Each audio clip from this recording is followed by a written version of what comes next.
Yo, what's going on, guys? I'm Bear Degidio, and we are back with another episode of the Jaxxon podcast. I'm sitting here with the greatest co-host of all time and one of the greatest fighters to ever do it, Rampage Jaxxon. I'm sitting here with the greatest co-host back from Turkey, Dubai, and Istanbul. Fresh, clean, looking ready to rock, Luke Rockhold. And we're sitting here with one of the greatest fighters. Everybody knows his name. Everybody knows what he does. Everybody knows his family, the legacy he's made in MMA. Luke, can I help you? I'm in the middle of an intro. I can't hear anything. AJ McKee, ladies and gentlemen! Hey! Thank you. Why are you down there? AJ, welcome to the Jaxxon podcast. Thanks for having me, man. So we've been wanting to have you on the podcast for a long time because I know your family and yourself have a great relationship with Rampage. So we'll probably dive right into that off the break. I've been knowing him since he was a little kid. How old? Man, I don't remember. He had to have been like 3 or 4, 5 up in there. I mean, back you had the expedition limo. Yeah. Way back. Way back. Can you tell us about that?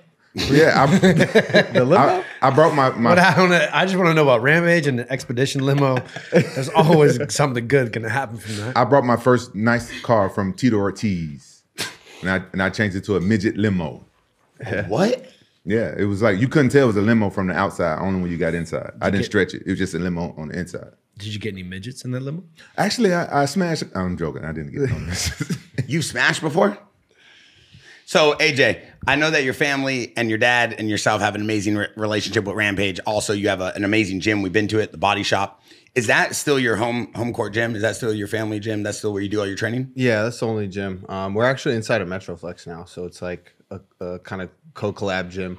You got the powerlifters, weightlifters. It's pretty cool site, you know what I mean? Because you got a little bit of everything in there. So we got the cage in the middle, weights surrounding everything, prowler lane. You got all kind of stuff in there. It's a sick facility, though. Prowler lane? Prowler lane? It's like a sled.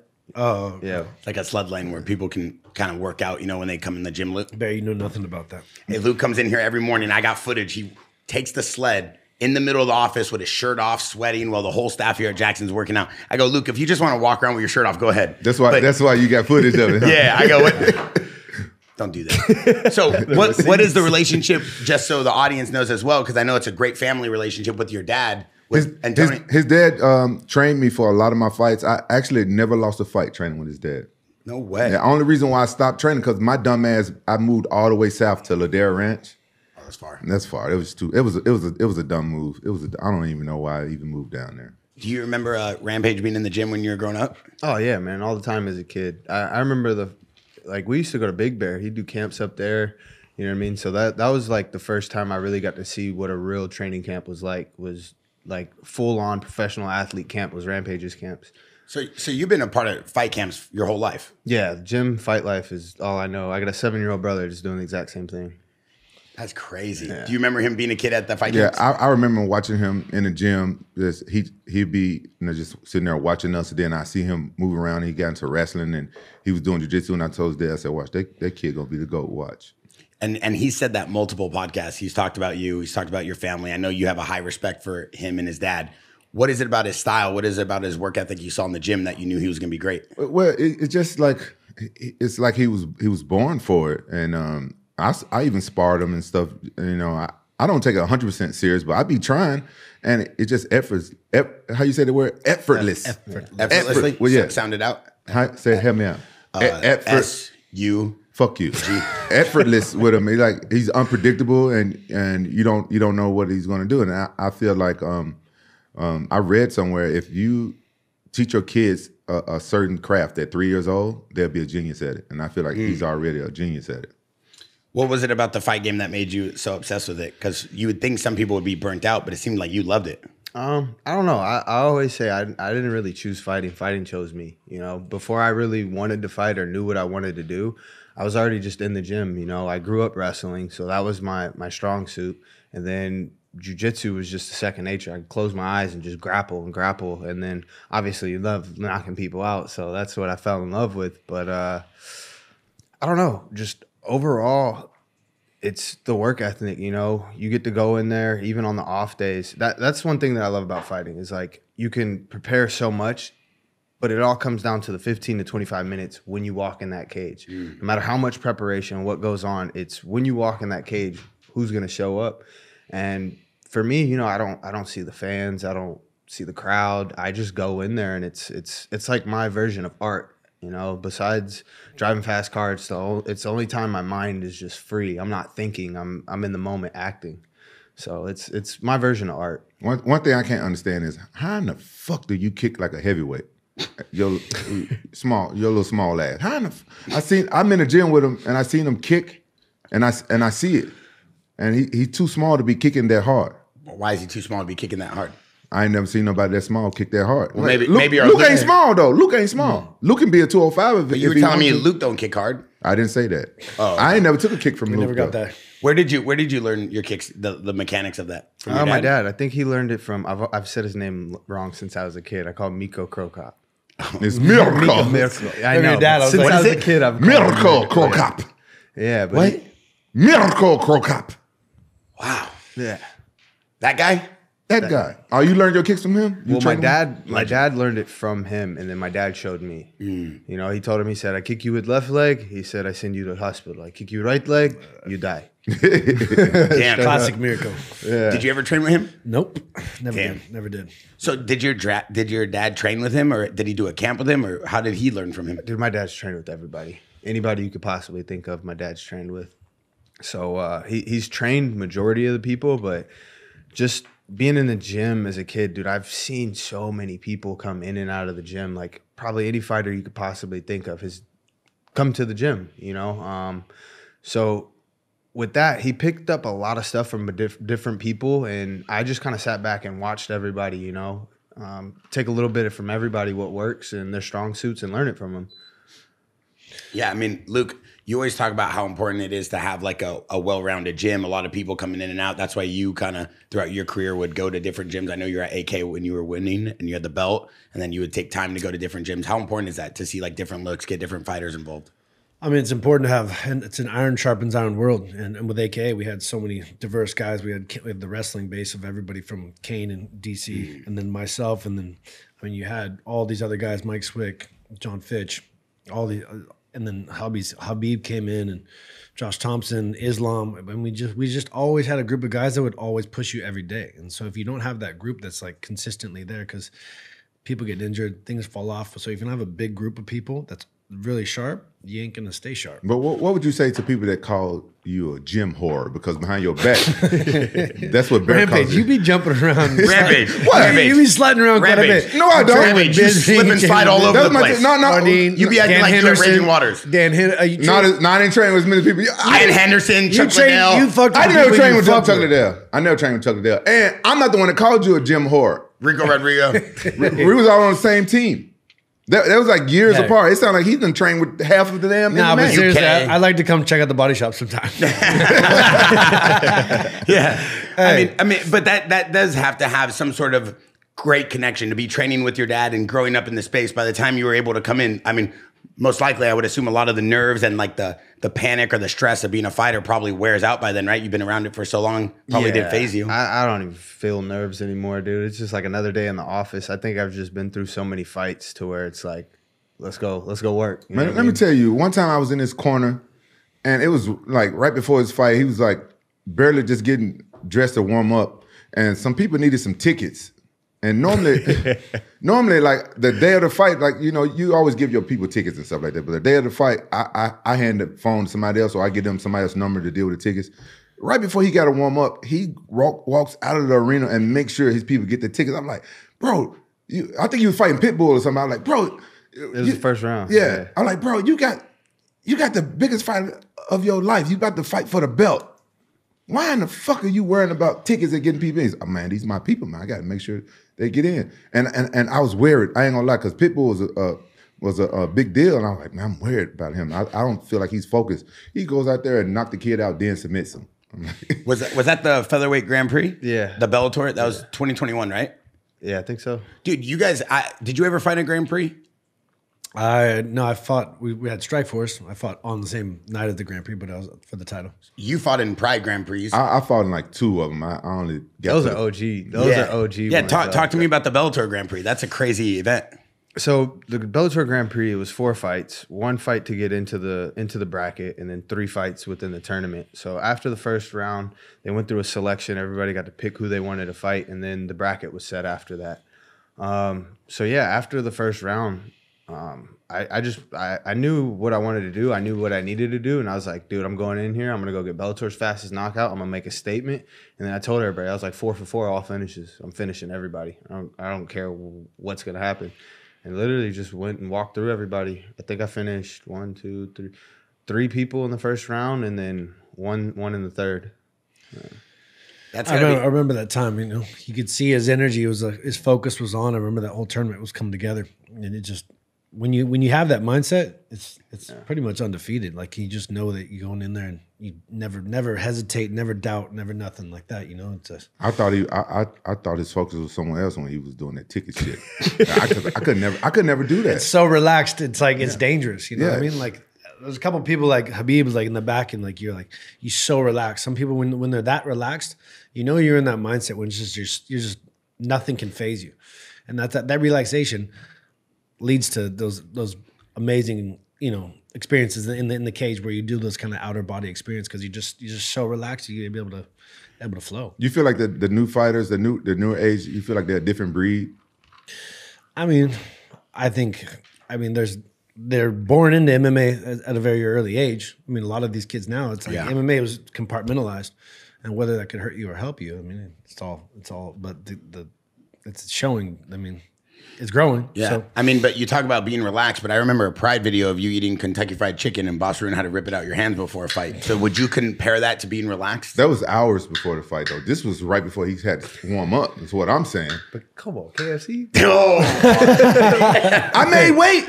That ain't the point. That's after the fight meal. Hey, you seen DC and Popeye's chicken? He was trying to get a deal with him the night before the fight. Wait, I got to know about Rampage in the gym though. I mean, I've heard a lot of crazy stories growing up with this guy working out with you in there, like the craziness from training to knocking people out to acting crazy. Ain't no crazy stories. Oh yeah, we're gonna talk about all that. Don't wink at him. Don't wink at him like that. Don't do all that. This is an honest, truthful platform. We're raw, rugged, and real. You don't want to piss Rampage off. Why? Because he got a different beast inside him. Who pissed him off in the gym? I'm not going to say who, but I remember I was a kid. I was sitting on the side. They were training, going back and forth. And I think something happened, and they were wrestling, going back and forth. And Rampage was just like, don't make me mad. He's like, I beast you. And they start yapping back and forth. And Body Shop back in the day, like, there's an issue, clear the mat, let them beef it out. Y'all dap it up after and go about your way. Like, that's how Body Shop was. No. And so whatever, I'm sitting there on the side of the mat just watching, and Rampage just picked dude up. Next thing you know, because they were wrestling, he tagged Rampage, and Rampage was like, I told you, don't make me mad. Fucking poop, got up under him, just picked dude up. Boom, slammed him, knocked his fucking tooth out. I was like, yo, like, this shit was wild. And sparring. Yeah, dude's tooth flew out on the mat, bro. I was wrestling like, of all, not even sparring. You slammed him and knocked his I mean, you did that to Joaquin Buckley. Don't act like it's crazy. But he would do this all the time or no? Nah, it's not like an all the time thing, but you know, you play with fire, you get burned. No, sometimes I ain't gonna lie, those people in the gym be taking liberties and shit. Who is it? I ain't gonna say who it is, but they be trying, they be going. But the problem at his gym, his dad used to get mad at me because he just see like the outcome. He never saw them like fucking going hard on me or whatever, or trying to fuck me up. I mean, is it hard to deal with your dad being like the head coach and your dad? Nah, no. I think it's pretty easy. You know, main thing is just humbling yourself and listening to what goes on. You know what I mean? A lot of guys go in there with an ego. They start winning, and then they don't want to listen to the coaches. And I'm this big badass guy. I've won. I've done it all. And it's like, dude, you can't remember. You can't forget who's gotten you to where you are. So for me, you know, he knows my body. He knows when, okay, AJ's bullshit. He don't really need a break. He just wants a break versus, okay, his body's overworking. He needs a break. So I think it's a blessing, you know what I mean, having my dad as my coach and my mentor. You notice that a lot of fighters that have kids in the game, their kids don't grow up to be successful. So, you know, that's already special right there. Mm-hmm. I'm dealing with it myself. You know? I mean, former lightweight, featherweight Bellator champion, Grand Prix champion. I mean, AJ's record speaks for itself. I'm sure your dad's highly proud of you to have, like Rampage is saying, a relationship with your dad as a coach and then become a successful fighter. There's a recipe there, especially with your dad being able to coach and guide so many fighters over the years. Does your dad have like a secret formula or like a training routine that you think is different than other gyms, or what is it about him? Definite. I would say one, it's the hands-on that he is. And then, you know, he still trains with us every day. So anything that he's teaching us, he's learned over trial and error. You know what I mean? He's done it over and over and over to where now he knows what the recipe is. Dude, I remember I was a kid, the Prowler, my dad, he welded that shit up and created it himself. And then all of a sudden, 10 years later, fucking everyone's got one. You know what I mean? So he's ahead of his time. Even his fight career, you know, he was ahead of his time. And sometimes I feel I'm the same way, but, you know, the sport's growing so much and it's becoming so big, you know, everyone loves MMA now. It's the hottest thing on the planet right now, for sure. Yeah, I mean, with the sport being so fast in terms of attendances and views and kind of the sponsorships and everything we see, even our podcast is growing extremely fast. We have legends like Luke and Rampage on here. People love MMA more than ever. It's like a mainstream sport in America. Talk to me about the merger and kind of the relationship between Bellator and PFL, and kind of try to explain to me in some reason why there still is two names. Like, I'm so confused. Two organizations operating together but separately. Yeah, like I'm very confused. Fucking weird. Yeah. I have no fucking idea, honestly. Are you still signed to them? Let's start with that. Yeah, so I'm signed to Bellator. But you fight in PFL. Yeah, so Bellator was acquired by PFL, but they still allow them to do shows. And they're just kind of doing their own thing, you know what I mean? But it's still ran by the same entity. But they pick and choose. Like, they've brought some guys over from Bellator to PFL, but they've kept some guys just strategically in Bellator. I don't know. Like, what's the reason? What's the reason behind all this? I don't know, but from what I've kind of viewed, most of the stuff that they do is kind of overseas. You know what I mean? So Bellator's fan base that they have overseas in the UK and just other places, Ireland, so forth. They're doing a lot of shows there to keep that kind of just that viewing. You know what I mean? And then they'll probably kind of start to bring him over. Like my last opponent, he wasn't Bellator, but he came from that Ireland circuit, you know, and kid's legit. I watched him spar at Hoof's gym. Yeah, against one of the best guys there. He was legit. I knew that it was going to be a tough outing, and then it was 3 rounds, right? Yeah, 3 5s. Three fives. You could tell, like, you know, a little inexperience where you were coming on. Which I want to fight like that. Any closely contested fight should be 5 rounds. I mean, like, it's a tough situation, but I mean, fucking great fight. But you did back-to-back fights in Riyadh, right? Yeah, so I fought there in February, and then I just fought there about a month ago. Yeah. How was that fight? The last one? Yeah. It was all right. I mean, it wasn't my best performance. You know, I had shoulder surgery probably like 3.5 months ago. I probably wasn't even supposed to fight. Mm-hmm. But I don't know. I felt good. I had a little bit of supplement problems going into the fight. I never gassed in the first, and I was gassed in the first. So Does that have anything to do with the weather? Sorry to cut you off. No, people have been saying that on the last podcast. No, I got out there about 10 days ahead of time just to get acclimated. Everything felt good, you know. Mid camp, I had to come off all my supplements, everything, aminos, literally everything, because I started feeling like I was overworking, and I wasn't overworking, you know, because I came off everything and I'm breaking all my records. But then you got that second win though too, and then he got tired. No, right? I didn't have no second win in that fight. I was gassed after the first. Really?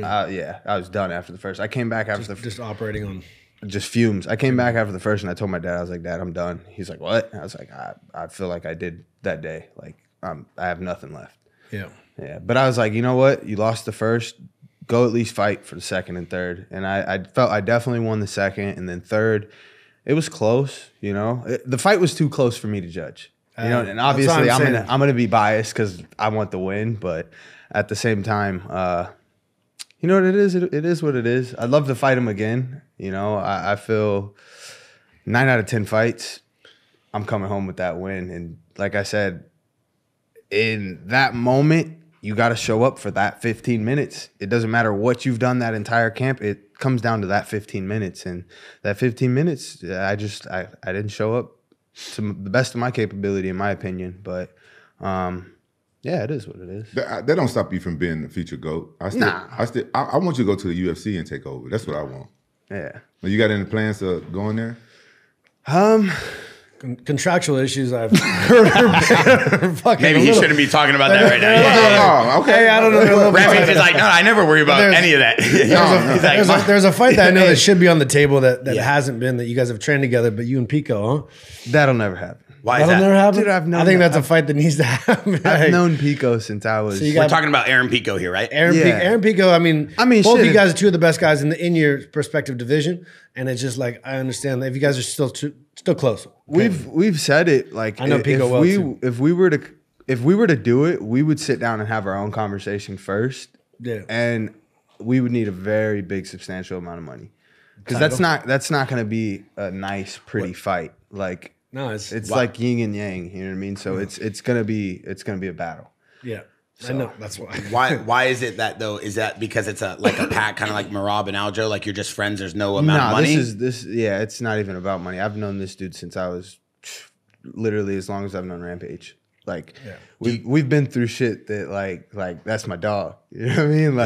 I love Aaron Pico. I used to train with him, and I would watch him and Luke train at Ruka. So like I love Aaron Pico. Obviously I've always been a big fan of you. One of the first kind of MMA shows I was trying to make about 6 years ago probably, was with you at the Body Shop with your dad. Yeah. You were very gracious to allow me to try to create this MMA show. Well, why are you talking shit like you could submit him like 10 minutes before you got here? No, I was saying I could submit you. No. Why you trying to glaze him now? Right before you got here, you talking about how you think you can submit him now because you submit Luke Rockhold. Well, Luke was easy, but because Luke hadn't been training for a few weeks. So that was easy. I got the tape on that one. But what's wrong? Hey, you gotta get your mom out of the picture. Mom, I love you. Mom, you should have let him go to sleep. But I'm gonna tell you something Bear's right now. about to go to sleep. Bro, you know how embarrassing it is? Respect to Bear because he was ready to go to sleep. His mom came in and was like, straight up, I'm gonna be honest with you, AJ. We were out here. We have dinner. Luke is, obviously big part of my family. Bear was going for fucking Kamala Harris, and I was like, no, dude, Trump. Okay, stop. First of all, I had to grab his head and I threw him down. I was like, Trump, dog. Why does he make things up? I'm trying to make America great here. America, and I'm here for whoever won our president. I'm behind him, but he won fair and square. So let's go. But listen, the one thing I will say is Luke came to a family dinner, and in the middle of the family dinner, he starts slapping the back of my head. I hate when he does it. He's very strong. I said, "You slap me again, I'll double leg you." Dinner. This was at Jaxxon with the whole crew. We're watching. Well, it was my family made us dinner. I mean, my sisters brought him cheese boards and natural wines, everything Luke likes. So then, Luke's a little fruity with what he eats. So then all of a sudden, next thing you know, what's wrong? Wow, that's very disrespectful. No, he likes the fruits and the cheeses and the natural wines. I like fruits. Shout out to his new company, Protein Candy. Give me one. Long story short, bro, just so you know, he slapped me in the back of the head. I tried to double leg him. I got the footage. I took him to the ground. I reversed it, but then he smothered his forearm in my neck. I think he broke my esophagus. And his mama had to tap. My mom had to come save me. You know how embarrassing it is? I'm 34 years old. I'm a podcaster, brother, and I'm going against an MMA legend and a champion, and he submits me in front of all these girls, my girl, my family, my sisters, my new dog, Maple, and I'm just laying on the floor. I told Luke I will die before I attack. So he was literally just gonna break my face. We heard that you said, "Mama." That's crazy. He's like, I got the footage. Mama. I flipped you earlier in the day. I challenged him to a slap box. And he was actually going to slap me. I was ready to go. I was willing to die on my shield. I don't know how people do that slap stuff. Try them. Give it. So I want to talk about the PFL and Bellator real quick. All organic, nice. Yeah, shout out to Luke's Candy. We get Whey it. protein from Rampage got F3 energy. Caliber. Luke's got candy. Everybody's copying each other's colors. So AJ, talk to me about the PFL and Bellator. Like, do you have to go make an additional deal with PFL every time you fight, or how does the business side of this work? So originally, Bellator gave me opportunity to kind of test free agency. I was one fight away from being a free agent. They came with the deal. They pretty much gave me what I wanted, which I had asked for from the jump. Yeah, so stay out of his pocket. Stay out of his pocket. We ain't gonna ask. I just want to make sure. They came with a really good numbers. Other things on the backside outside of the contract. So, boom, got that locked in, and then next thing you know, Bellator had been up for sale for a while, and then PFL acquired Bellator, so they had to honor my contract. But I was in the middle of negotiating with PFL as well while I was testing free agency. I turned down all the other deals, UFC, PFL. UFC offered you? Yeah. Oh, wow. Yeah, but this deal was so good, I was like, I'm in. Why would you turn down the UFC deal? Why? Do I want to be famous or I want to get paid? Ooh, bars. All right. Bars. Touche. You know he got a good bars. But I will say, at the end of the day, with the fame comes the money too. Right. You know what I mean? But right. That's true. I mean, bro, speak from experience. You went to Bellator. Why'd you go to Bellator? I went to Bellator because UFC stole my Reebok deal. So you went for money. No, that was like principle. that was principle. Like they stole the whole deal from me. Retaliation. And your name was big enough. You're like, screw it, I'll go to Bellator. I actually made more money in Bellator without a pay-per-view deal. Yeah. So yeah, I understand. Now, Bellator, they paying. I mean, I'm not going to talk about the money, but Luke just got paid very handsomely to go knock someone out in karate combat, and the guy was a world champion in Strikeforce and UFC. I understand the business side of this. You know, it's not always fun and games. Sometimes you got a family too. You have a future, so it's not just about chasing the dream of being a UFC champion. Yeah, but hear me out. The only reason why I wanted AJ to go to the UFC, I'm totally against how they do the whole sponsorship thing and stuff like that. But this kid, he can go so much farther than MMA. And we was in a movie together, his first movie. And his acting, it was like natural. You know what I'm saying? He was in the same movie with me and Khalil Roundtree. Lord of the Streets. Lord of the Streets. Lord of the Streets or Born in the Streets? Yeah. Lord of the Streets. No, Lord of the Streets. Lord of the Flies. How you gonna disrespect us like that? No. What was the name of the movie? Lord of the Streets. Lord of the Streets. Thank you for coming prepared, brother. I appreciate that. Hey, how you gonna disrespect us like that? How did I disrespect you? You just disrespected us because we did a movie together and we ain't gonna never forget that. And you call us some Lord of the Fly shit. I'm just glad it was memorable. Yeah, I'm just glad you could remember it, and I'm glad that you loved the movie. It's already a cult classic, baby. It's a classic. Did they ask you to be in part two? Khalil's in part two. I got killed. Oh, so you're not in part two? Yeah, and you too? Yeah, I got All shot. three of us got killed. Ain't no coming back. I don't understand this. So you did a movie with Rampage, multiple movies, or just one? Oh, we just did Just one. And you love acting? Yeah. I mean, I feel like it's just different personality. You can become the character, you know what I mean? I've never been the type, and I've realized that acting isn't just remembering your lines. A lot of actors can improv, you know what I mean? So it's coming up with the character and putting your own twist on it. I'm not a type of person, I'm not gonna just read the lines. Honestly, I ain't gonna lie, I didn't read any of my lines really. I kind of forgot part of it and was just like, can I get a line check? You know what I mean? And then like I started figuring it out, but I feel like acting it's becoming the character, you know what I mean? So if you got a big personality and you can kind of just finesse a little bit, it's you got to make it believable. You know? I can tell you guys are family.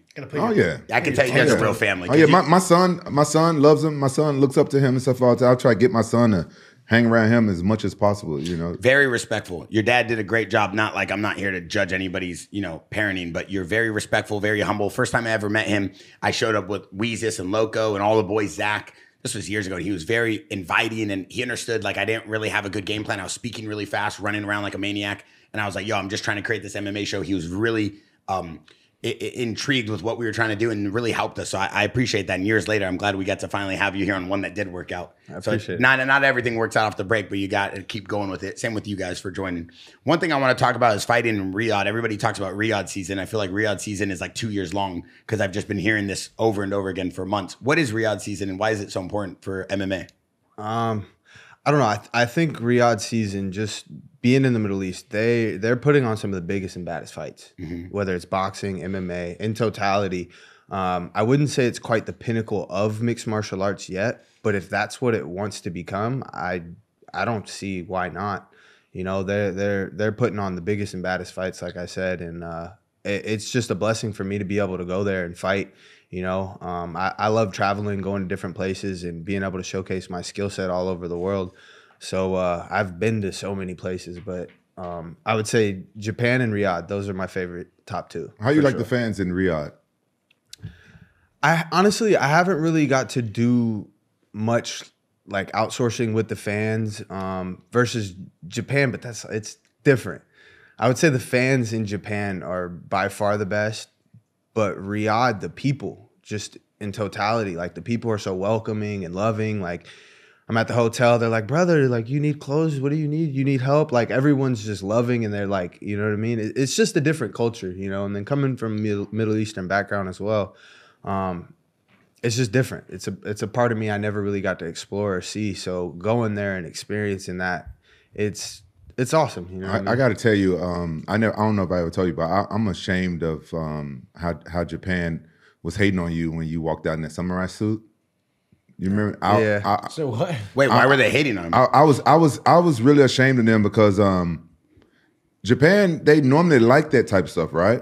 But I don't know if I'm right, but I felt like AJ had such a nice samurai suit. I think his samurai suit cost like $150,000. and he walked out. Taxes and everything. Yeah. Yeah, and he walked. Wait, you Man, this kid is balling. Y'all don't know what I'm saying. Can we start over? Can we start this you over? bought a $100,000 fucking samurai suit? Are you Just mad the about the suit? No, I'm not mad about You the suit. tried to buy the suit, you couldn't fit in the suit? Shut the fuck up. Samurai, can we bring Is the that suit what he up? said? Bring up the samurai Bring suit. up the I got it. walkout. I got it. Can I tell the story? Let Rampage talk gotta before say you. Can I tell the story? Yes, go ahead. I think they was mad about him walking out in the samurai suit because in their marketing on their poster, they had the character and he had on a similar suit. Were you fighting an Asian guy? True warrior. He was Half. Brazilian, Japanese. Yes. Yeah. Okay, that's the problem. That's the problem. That's the problem. They was trying their best. This is the thing. For me, I like to relate to the culture of where I'm at. Yeah. Samurais is part of my black culture, but also at the same time the Japanese culture.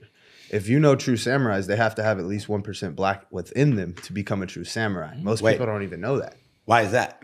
Well, because they literally have black in their bloodline. It's just You couldn't tell that? That's how you the way became a they're samurai. You had to be black. So to become a samurai in Japan, you had to have come from a black lineage, like a DNA wise? Oh my God! Yeah. I didn't. How did I miss this? It's Okay, made wait, out of, continue like, on that because I don't want to python lose track. leather skin. You're talking about samurais come from.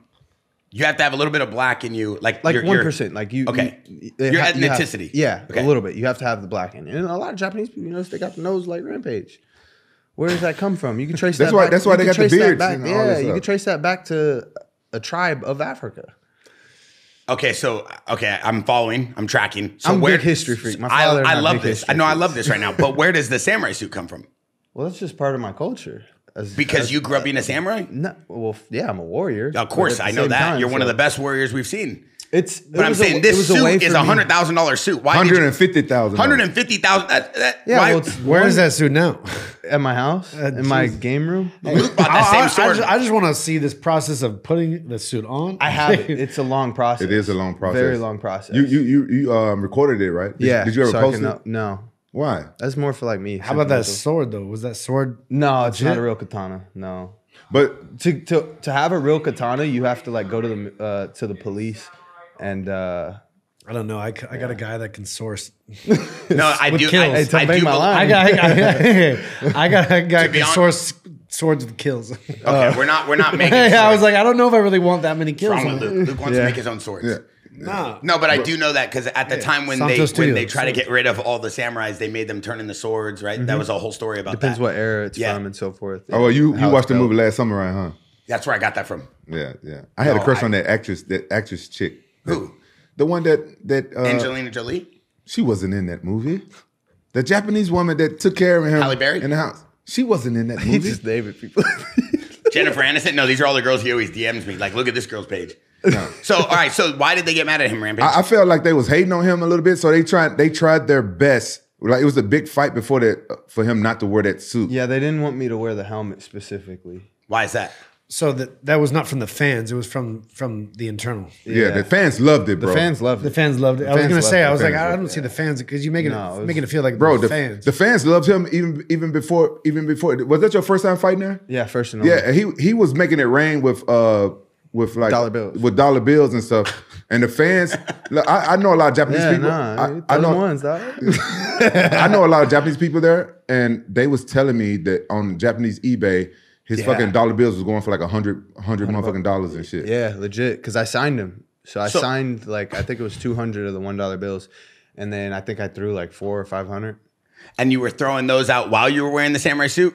Yeah, so I. Oh, then maybe initially- that's why. Maybe I they started thought- to walk No, they out. didn't know I that. threw the dollar bills, and then I wielded the shield. They didn't know he was going to throw it. They just didn't want him wearing the thing. So I was ashamed of how they was treating him because, you know, I got a lot of respect for you know, Japanese culture and Japanese fighting and stuff like that. And I wanted everything to run smoothly. And I was just sitting there trying to deal with everything so he can wear his suit and everything. And I was so ashamed of how they was acting. I was so ashamed. Yeah, we did have a little bit of hassle trying to get it into the place. Once we got it into the place, putting it on, and it was becoming a lot. But I don't let that shit bother me. I'm gonna do what I gotta do. Let's just make it look good. And just to so we could move on from the samurai suit, because this is an amazing thing. I didn't even know about this. Thank you, Rampage, for bringing it up. What did you do when you got to the cage with the samurai suit? I had to take it off. But you were okay with just leaving $100,000 right there on the floor? No. So the guy that I purchased it from, he packed it up. Right there at the cage? Yeah, well, he took it off, and That's then cool. and then he took it. He didn't pack it up right there at the cage, but he packed it up. He took it back to the back and then packed it up for me. Yeah. That and then the sword too. No. I just borrowed that. How did you get the suit home? I shipped it. Yeah, he That's shipped crazy. it out to me. I That's have a crazy. receipt for it, everything. You ever buy a samurai sword or suit when you've been in Japan? So you know when Not no shit worth that much. you know when the Angels get a home run, the helmet that they put on, the samurai helmet? Yeah. So the guy That was for Otani. okay, the guy that made that literally built that entire suit. But it's made out of python sick. skin. It's made out of python skin. Python skin is illegal, illegal. there. So that's why it was $100K. Wow. Yeah, that must have been an amazing battle You through got, customs. you got that bitch on a mannequin at the house or what? No, I haven't even unboxed it yet, honestly. Man, you should unbox it and set it Nah, up. when I get like my house that Yeah. I'm not moving from, and like I'm like set, my man cave game room, then I'm gonna pull that thing out. Cause dude, it's literally like in a little 2x2 box. I don't know how the hell it fits, but dude, you open it and it's packed to a T. Man, right now is a good time to buy. I'm looking at houses and stuff right now, and just Yeah. the last week since Trump got in office, the prices dropped. Like some 100K, 30K, 50K. Yeah. It's a good time to buy. Yeah, putting your money in the home is always a good move, Oh, right? Yeah, they do that. I own, Yeah. I own 1, 2, 3, 3 houses. Yeah, talk to us, and I wanted to talk about Yeah. that a little bit. Talk to me about real estate. How did you become kind of intrigued and kind of following your path there? I've always liked real estate. You know, one thing they can't do is make more land. So, you know, the value's just going to continue to go up. May get hit a little bit, drop a little bit, but it's going to continue to go up. Bro, him and his dad, they work on the houses themselves, man. I be saying I'm at all. His dad is really good with his hands, bro. So, and he's an amazing fighter as well. Right. Some people are just gifted that way. I mean, is it over the years I've seen all these fighters and professionals and hearing stories and seeing how people move that you and your dad kind of came together on this idea that investing your purses and the money you make in fighting in the homes was a better idea than spending it on samurai suits? Yeah. Well, just real estate's the way, you know. I've always been intrigued with real estate. My main goal, I'm falling behind, but I wanted to have like at least 30 to 40 units by the time I was 35. So fourplexes, you know what I mean? Originally, I wanted to buy a fourplex, live in one unit, rent the other 3 out, and then that would pretty much take care of the mortgage. Smart move. Are you think? Yeah. Do you Passive think income. You think you behind because of all the cars you've bought over the Yo, years? chill. Coming how from the many guy cars? who has Look, 12 cars. I don't got no kids. No, don't count his I pockets. don't got no Hey. girl. You mind your business. Keep going. got- Amen. I got You got a bread. samurai Keep suit? going. I got a samurai suit. brand new And I got Ducati. and about 6 cars. 6 cars. And you had about 12 when I met you.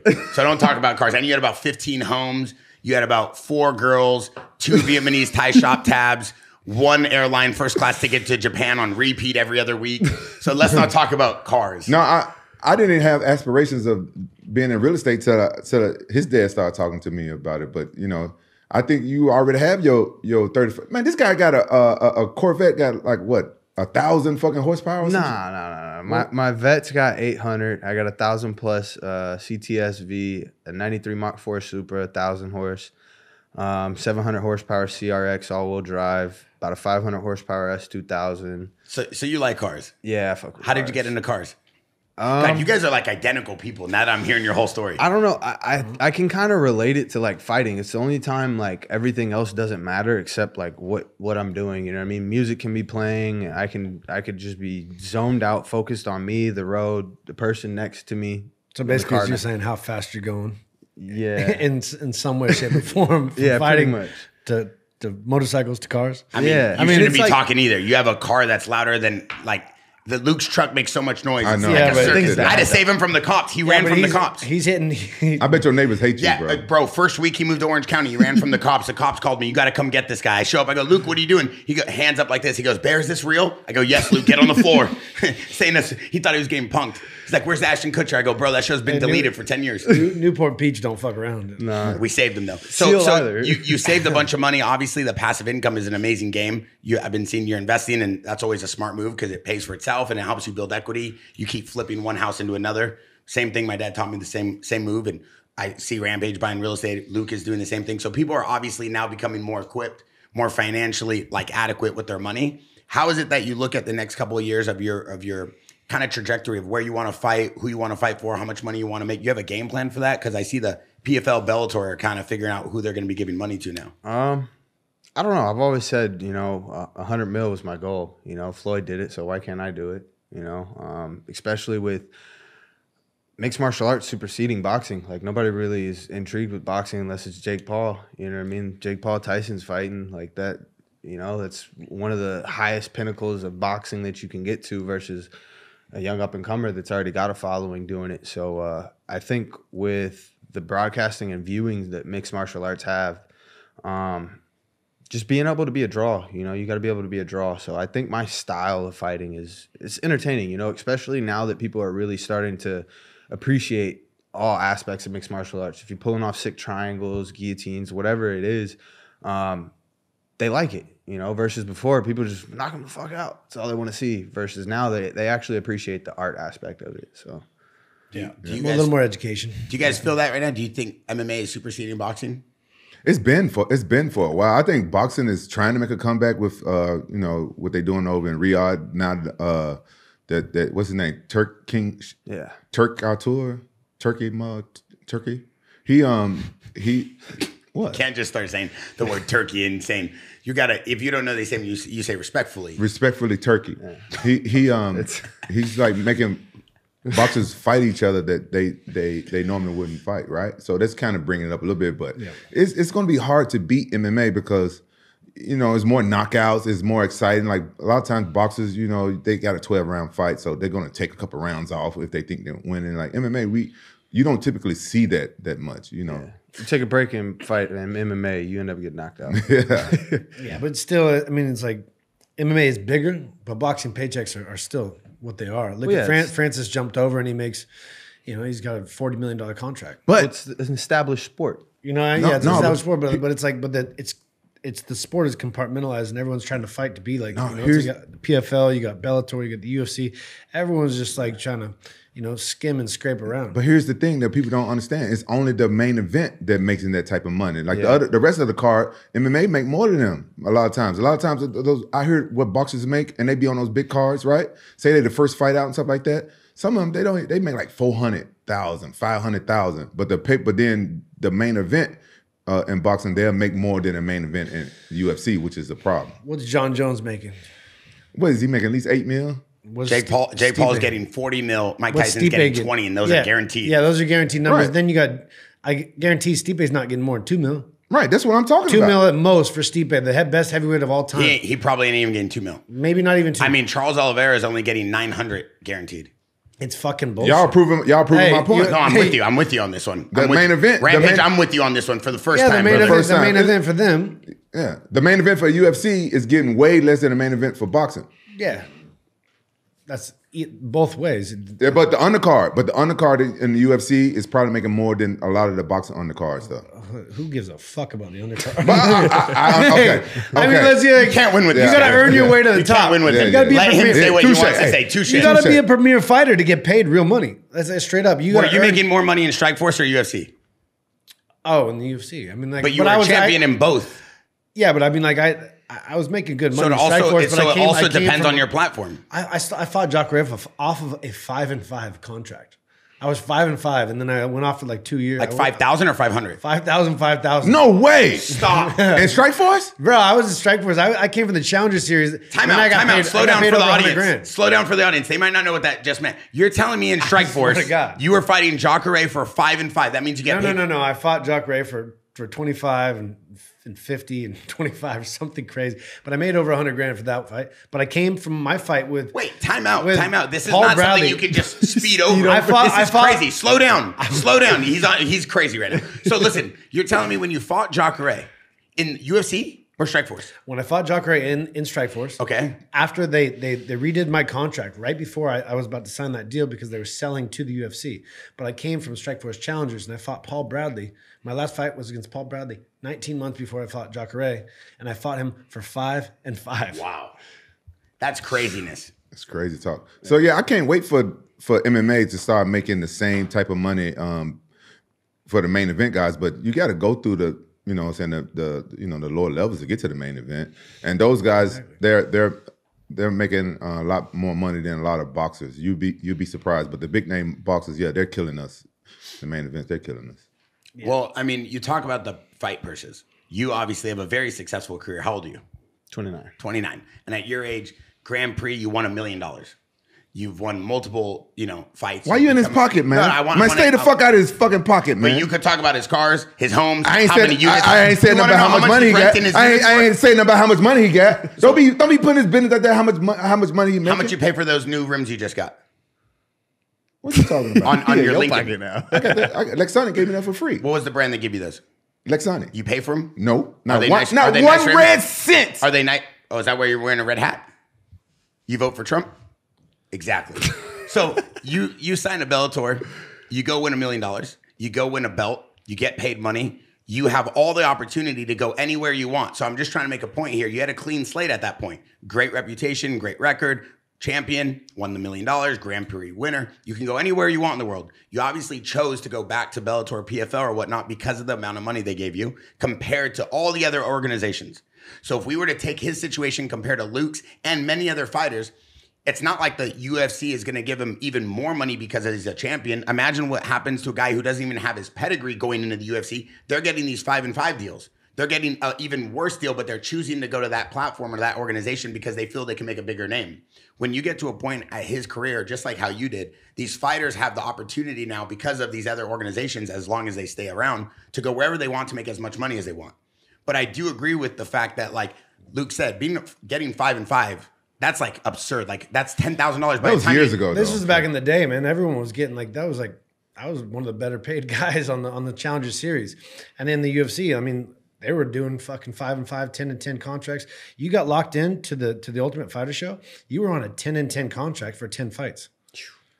Like that's legit real, and there was no growing out of that. I mean, you're locked in. Hey, Jay, can you imagine fighting for that? Hey, 10 fights. You did it. 10 fights straight for 10-10. Well, I started at 15-15. My first Bellator? fight. Yeah, my first fight, I made $1,500, 3 Gs. Yeah, I Oh, started. $1,500? No, Yeah, my In first Bellator? fight, Bellator, 15-15.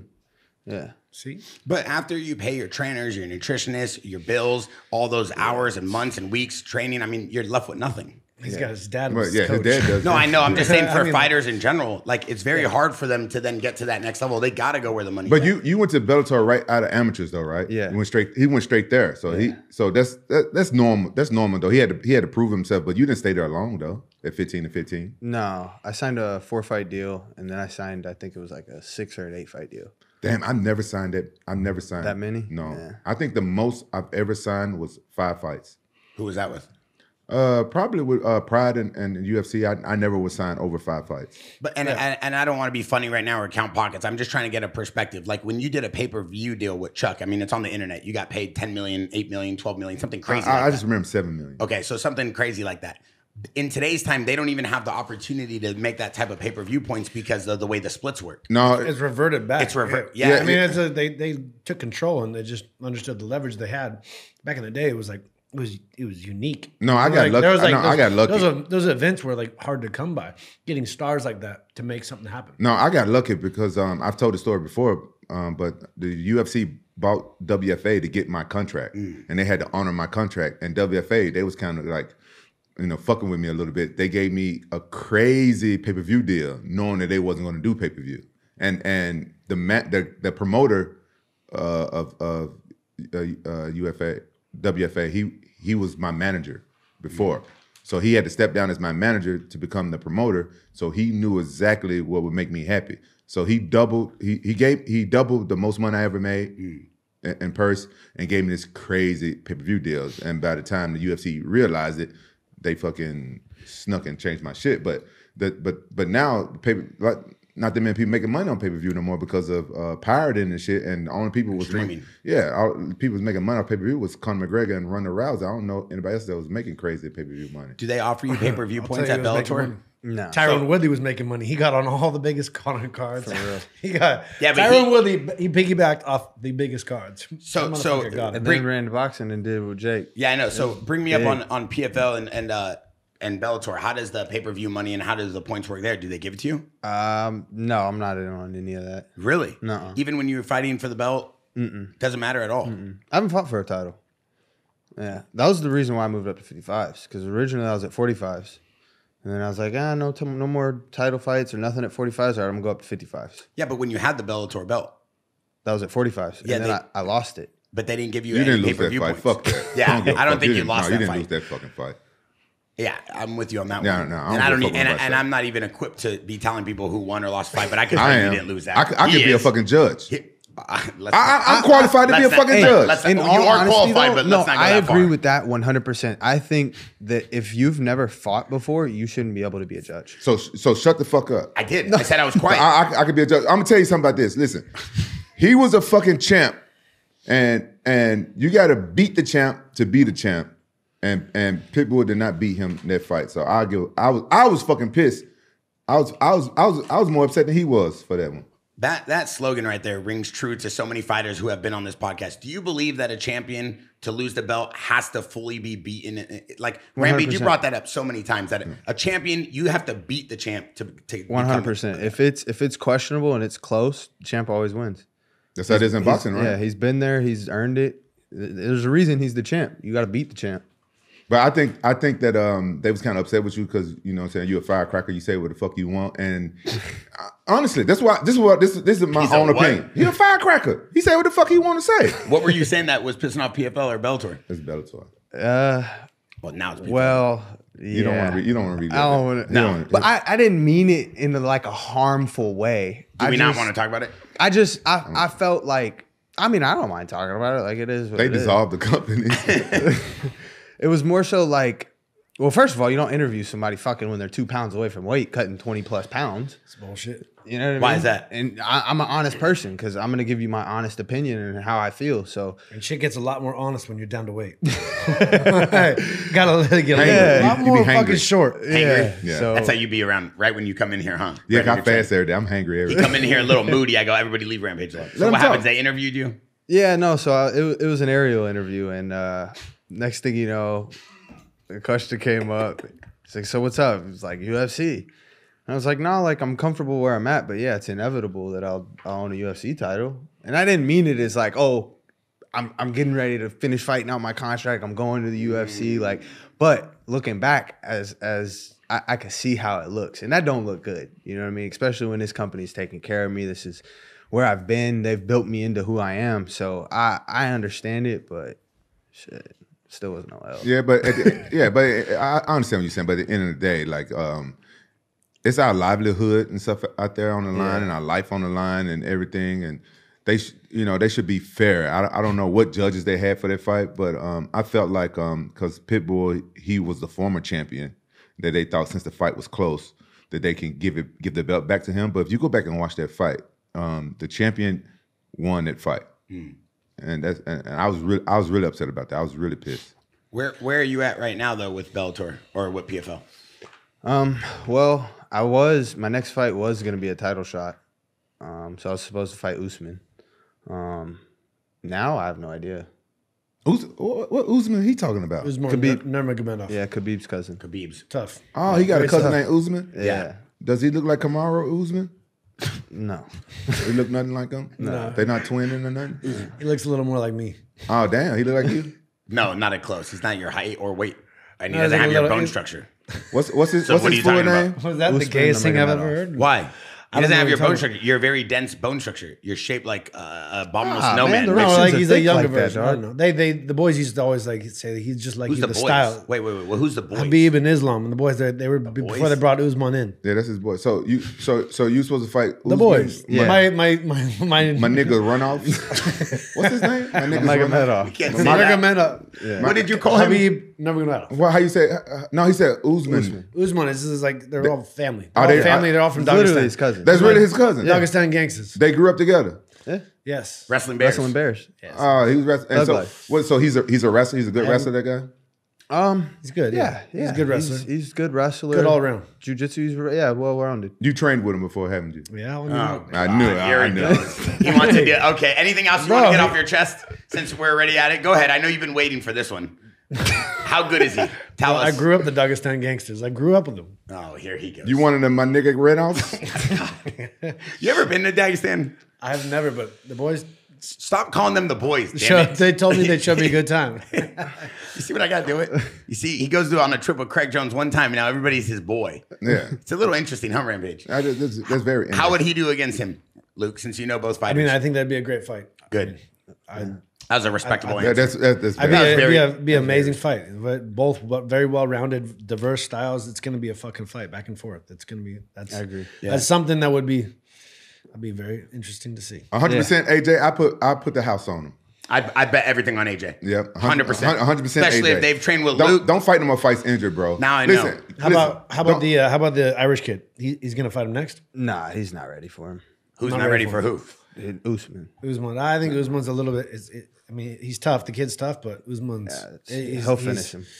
He's I think in a 5-round fight, he showed that he was going to go a little bit, but Usman's he's got a style in every way, shape, or form. He can open you up. One thing I want to talk about, since there's a big fight coming up this weekend, John Jones and Stipe. DC released this short or this video. And if anybody here knows Rampage, it's AJ. AJ's been watching him train and training with him probably since, like you said, how old were you? Like 3, 4. And while I pull up this video, actually, was there anybody else during those times that you were training with as well that are older guys like Rampage? Dude, everybody. You know, Queen Mo, fucking Tyron Woodley. All those guys would train at your dad's gym? Joe Camacho. There's all kinds of people. Cyborg. They would all train at the body shop? Listen, I'm gonna say this. I'm gonna say this because a lot of people don't give Antonio McKee the credit that he deserves. He's honestly the best coach in MMA, and a lot of people come there and pick his brain and train with him, and they steal his shit. Oh yeah, they steal his shit and they train, and they don't give him props for that they came there and trained with him. And a lot of times, I don't think his dad even charge him. Really? A lot of times. Yeah. Not really. I mean, your dad has some of the best reputation as a coach in the MMA space. I feel like so many people have come in here and talked highly about your dad, the way he's built fighters. Rampage is a huge advocate of your dad. Obviously, I know because of the family relationship here. Is there something about that Rampage that draws you to a coach like that? Like knowing that he has a good heart, good spirit, or did you go there because you knew that the training was going to be unique? I just knew that Antonio was special the first time I trained with him. The first time I trained with your dad, I don't think he was at the gym that time. It was me, your dad, Tito, and Randy Couture, and all three of us. Twice your dad's side. I can't remember you was at the gym that time because your dad his dad raised him by himself, so he was always at the gym. I didn't meet AJ's mom until he started fighting at the amateur show me and his dad used to do. And then I met his mom. Before that, I never met him. So anyway, his dad took turns kicking all three of our asses. No way. And we was all twice the size. I'm not bullshitting. Randy Couture, Chuck Liddell, and yourself. No, Chuck wasn't there. I told you I never trained with Chuck. I trained with Chuck. That was later on in Chuck's career. Yeah. Oh, got it. Early on. So you, Tito, and Randy. Me, Tito, and Randy, and his dad kicked all three of our asses. Took turns, like he was in the middle, like round robin shit, until he got tired. And then when he got tired, still hard to deal with. I've seen his dad control Congo on the ground, and Congo is strong as fuck. And his dad took Congo down and held him. I never seen nobody hold Congo down. Congo's stronger than me because when I go against Congo, I always try to use my strength. That's my thing. I try to outpower him. I couldn't do it. And his dad is twice as strong as me. And how big is your dad? His biggest? 170. Yeah. I mean, now he's not big like that. Yeah, now that he's older, But he fought at 55 though, didn't he? Yeah, he's a lightweight. Yeah. Dude, that's an incredible. I bet money he submits you. I bet money he submits you. I bet money. Why you got to do that against Luke? Do it against yourself. I know he'll submit me. He does it all the time. Don't bring Luke into this. I'm bringing Luke in. I want to go to the body shop with Luke. We go there with the cameras. The one on Sunset Boulevard or this gym? How much you got on it? $5,000. I just do God, you got to stop throwing around money like that. So who are the legends besides Rampage that you looked at when you were training in this gym growing up? I would say style wise, I always admired Anderson Silva's style. I feel he was very ahead of his time. Footwork wise, style wise, he was just out there playing with people. You know what I mean? That's a good one. Who else? John Jones. That's. I feel like I'm like a miniature John Jones. Why is that?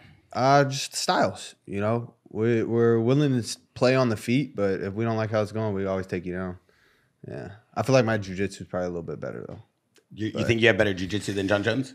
I mean, yeah.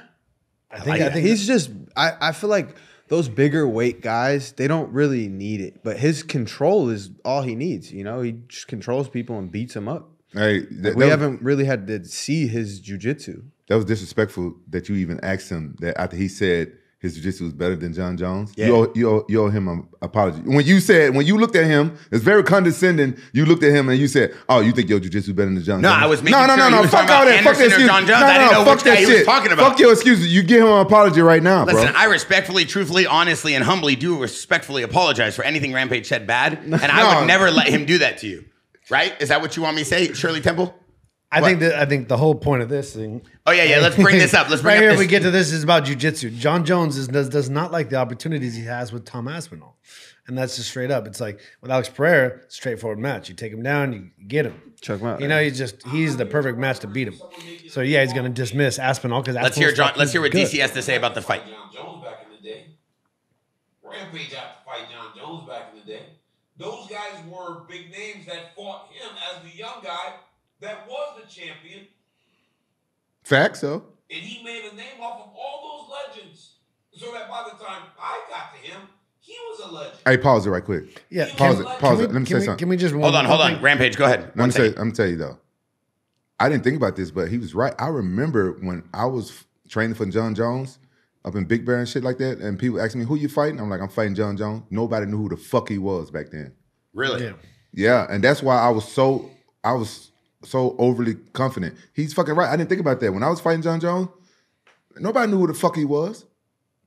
So for him, And you were already a legend at this point, and I'm not trying to glaze you right now, but you already had come from Pride, already had the belt, you already did your thing. Yeah. Like, you were already a legend, and this is 100% accurate. and so he right for John Jones to say like, I'm not gonna let Aspinall get built up off my name. So let's continue. There's 30 more seconds, and we'll let Luke go. He was a legend. Already in 2016, 15, he was already a legend in 5 years. That was only because he had beaten all those great guys before. It really is the tale of sport, right? The tale of entertainment. Before Michael Jordan could become Michael Jordan, he had to go through the Detroit Pistons, who were winning in the 80s. He had to beat the Boston Celtics to get to the finals, who were going back and forth with the Lakers. The old guard has. Yeah. Here, I mean, DC is a legend, right? Right, I agree. Why does he go out there wearing that pinstripe Carlton fucking shirt? I mean, I'm serious. No, but You've been waiting 30 minutes for that joke. How do you go out there? You've been waiting 30 minutes for that joke. I'm just. FaceTime him right now. FaceTime him. I love him, my boy, but sometimes I'm just like, what are you fucking wearing in there? I honestly you understand what I'm talking about? I honestly thought he'd look good. I thought he looked great. He looked like he's ready to go golf. Let him golf. Man, the man can't golf either. He's a legend. He's a two division champion. AJ, did you think he was going to say something Dress the part. insightful about this? I thought it was coming. Hey, but anyway. AJ, what do you think about that? No, you gotta wait. I don't think you can Pass go the back and stick. forth. AJ, what do you think? You agree with DC? What he's saying? Oh yeah, 100%. Yeah. 100%. That's the name of the game, you know.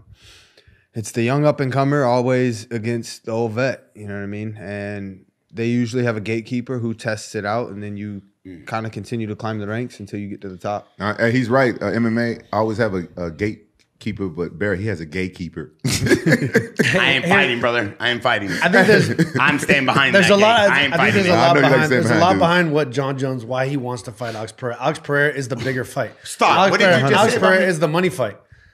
No, well, I mean, listen. Tom Aspinall is be a honest, big, dangerous fight. It's a dangerous fight. It's a not a big, money dangerous fight. fight. There's a much bigger money fight. I agree with You what can you're go for saying. Alex Pereira, But do get you a bigger, easier fight for big money. bigger And draw. like, it's a bigger draw. Exactly. So I want a to. bigger draw. It's bigger money. Bigger It's a draw. much easier fight. Yeah, way easier fight. So make I'd it agree with easier that. for the audience to understand something, Luke, because you obviously have been in this situation too. Same with you, AJ. All of you guys here have had belts.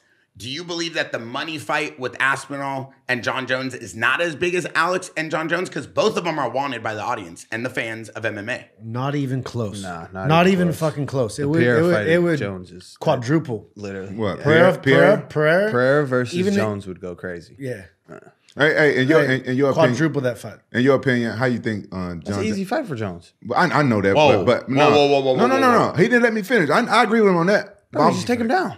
Yeah, Bro. he's right. With his length and his ability just to Take him down. 100%. He can wrestle. He Against can Poton. ground. Alex Pereira. You don't think he has jiu-jitsu?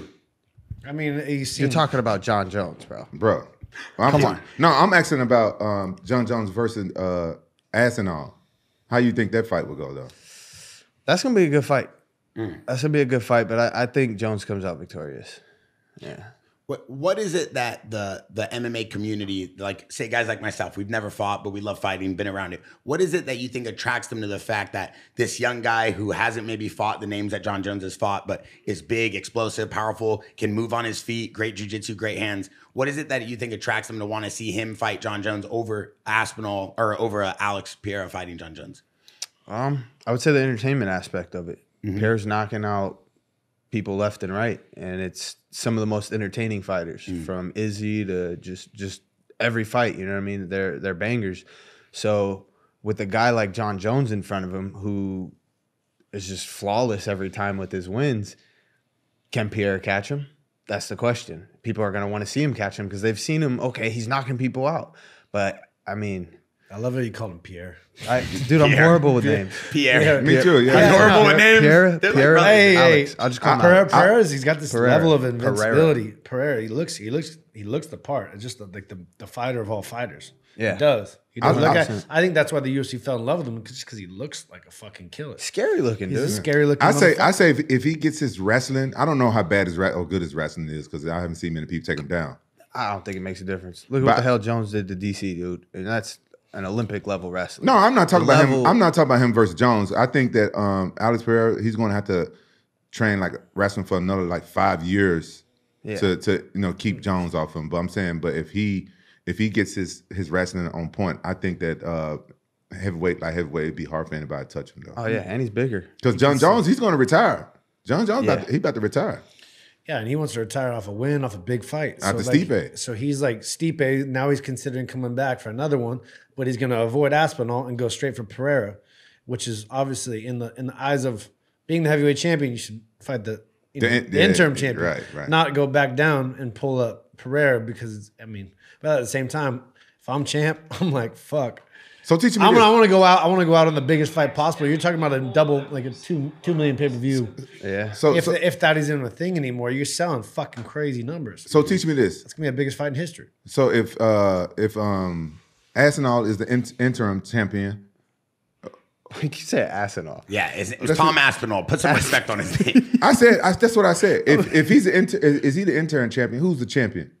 Well, that's the whole argument right now. Is it Stipe or John It Jones? should be John Jones. I would say Jones. It's Jones, right? So Whoever the champ was before that. okay, so if John Jones beats Stipe and he's the champion, then he retires. What is Aspinall then? Then Aspinall gets to fight someone for the belt. Technically, that's how the rule book works. Then he had to fight Stipe. Well, both of them retire with the. No, I mean he would just become a champ. Right? No, the interim he's champ already still the has to fight. They'd make him fight You for still it. have to fight. Interim for champ. But who would he fight though? Who would? If John Jones beats Stipe and then retires, And Stipe retires. then Tom Aspinall gets a fight with the interim belt against whoever the UFC wants to give him, and that belt is become for the the real champion. belt. Who's that? Syria again? Pereira. But he's a heavyweight. But he's a heavyweight though. He's doing. Hey, that's That'd what I be lit. guarantee. That's what happens. Yes. If John Jones falls out, Pereira's moving up and he's fighting Aspinall. So before we That'd let be a everybody banger, go, too. Aspinall. AJ, who do you think wins this weekend? John Jones or Stipe? I'm gonna go Jones. Michael Chandler or Charles Oliveira? Damn. I'm gonna go. That's a tough one. I'm gonna go Charles. Why is that? Style, just style. Footwork, style. You know, Chandler's explosive though, dude. Yeah. Don't get it twisted. If he catches Charles, it could be a problem. But I think styles, length, it's Diversity. Gonna be yeah, Diversity. The longer the fight goes, the better it is. The better it is for Charles. Yeah. Chandler goes all for broke. That's what he does. You know, Yeah. I mean, he's going to go out there. He's going to go hard. He's going to go for broke. But it's not a lot of rhyme or reason through the process. And one thing I want to know from everybody is, who do you guys think wins this weekend? Mike Tyson or Jake? I'm always rooting for Mike, obviously. You know what I mean? But dude, we're talking. Yeah. Father Time. Talking 58 years old, and it's just You know like what I mean? Jake could go in there for a few rounds and just play defense. Yeah. You know what I mean? If he just goes down there for 3 rounds and just weathers them, Mike's going to fade in 2 or 3 rounds. He ain't going to have much left to do. And that's just Rampage, life. Before I let you go, who do you think wins? Mike Tyson or Jake Paul? My heart is with Mike Tyson. I really want him to win, but I kind of agree with what Luke said. If Jake Paul comes in with a smart game plan and try to tire him out, it could be dangerous for So Mike. let's just make this clear and easy on Kirgo betting, your thing that you do every week. Yeah. Who are you betting on? I bet on Mike Tyson. Who are you betting on, Luke? I mean, I'm gonna. What the odds looking like? I mean, with odds, hey, if you can take code Rockhold and you can take Jake, unfortunately, but he's gonna win. If his money is money, you can't bet with your heart. And then AJ, Can't bet with your who do you fucking got? heart. Man, I'm not a bettor. But if you, oh my God, Have you ever gambled on any fights? Hey, Man, give him your code. What's your website? What's your I haven't. what's your website called? I did do a betting thing once, and I listed every fucking fight wrong. hey. That was my sign. It's, No so betting. it's so unpredictable. Oh, yeah. Rampage. What is it called? The place that people can bet with you. It's Kirgo. Kirgo. Yeah. And what do? They can bet with you by using your Well, code. if you follow me on Instagram, you can use mine. If you follow Luke, you use Sick. his. I'm not hating. But so you guys are all basically betting on Jake. Is that what I'm hearing? I mean, let's put it this way. If somebody 26 years old is trying to fight my 54-year-old dad, I'm going to have an issue. That's a 54-year-old man. But at the same time, he still has that skill set. He's a warrior. He's going to fight. And dog, he's making a fucking bag. Yeah, they're You know what I mean? Jake's making 40, he's making 20. Let him live. Bag. If your dad told you today, hey son, I want to get out there and fight again, what would you talk him out of it? For $20 million? Go do your thing, man. Go do your thing, Pops. I can't even hate seriously, on it. If I was Mike Tyson, I'd be like, fuck you, motherfucker. I'm getting paid the same exact number. People are tuning in because it's Mike Tyson. It's going to be such a big draw. He ain't selling Well, it's out on Cowboy Netflix. Stadium. It's free. I Everybody don't gets know. to watch it. It's on How Netflix How Friday. does Jake Paul get more money than Mike Tyson? What is it? Bro, What? Jake's It's going to be the I don't most. follow Hold him, on, dude. time out. I don't give a fuck. Time out. Dude, you cannot make this fight happen. And Mike Tyson is making it.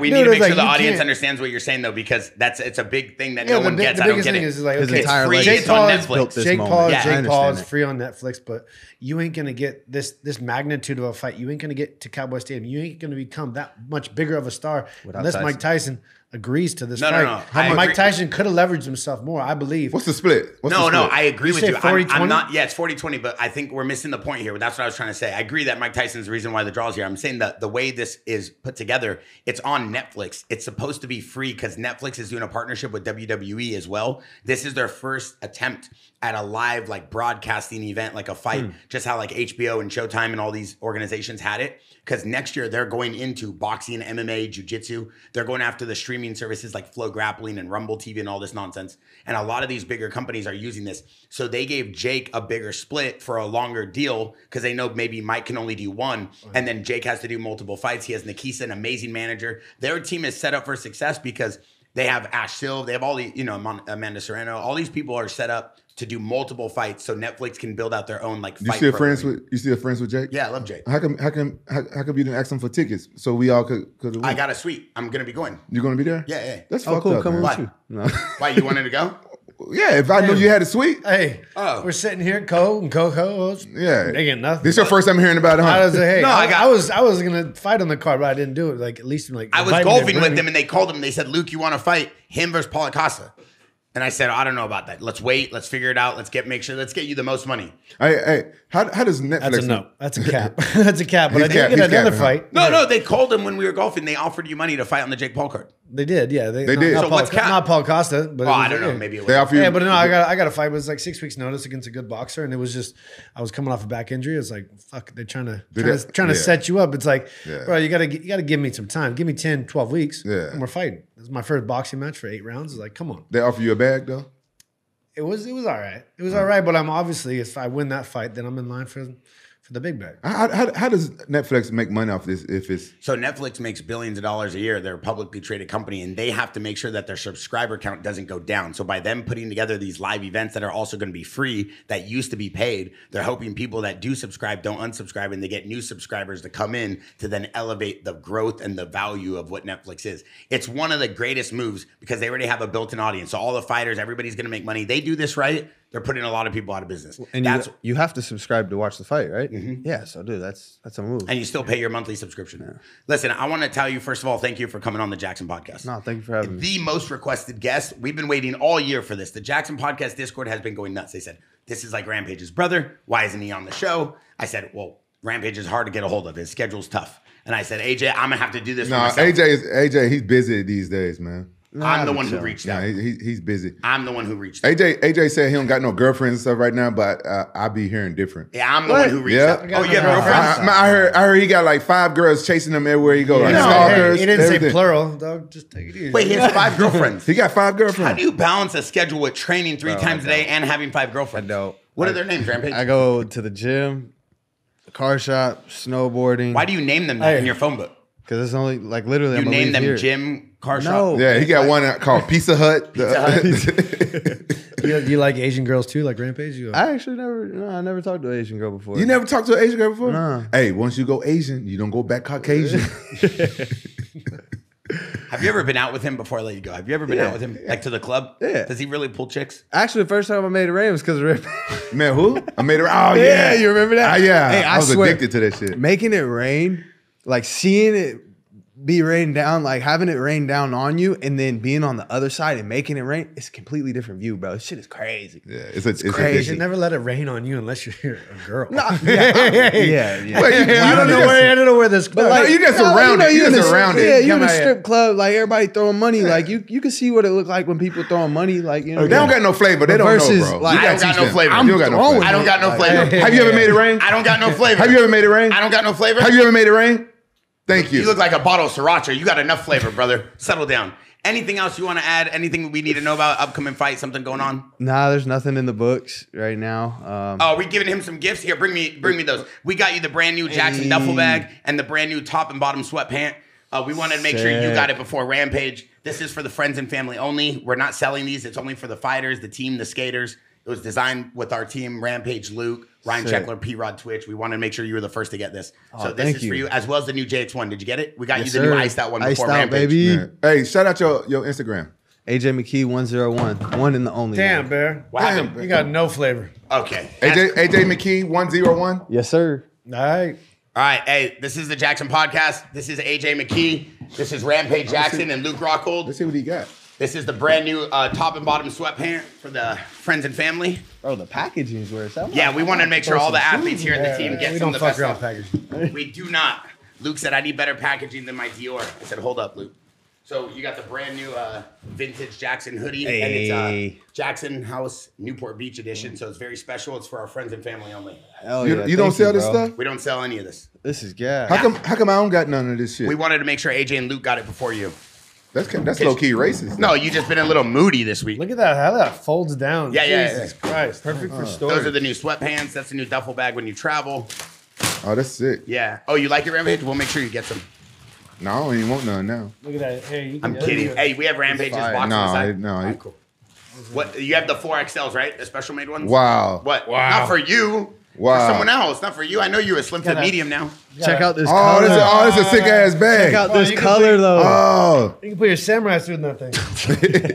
Hey, that's a wrap.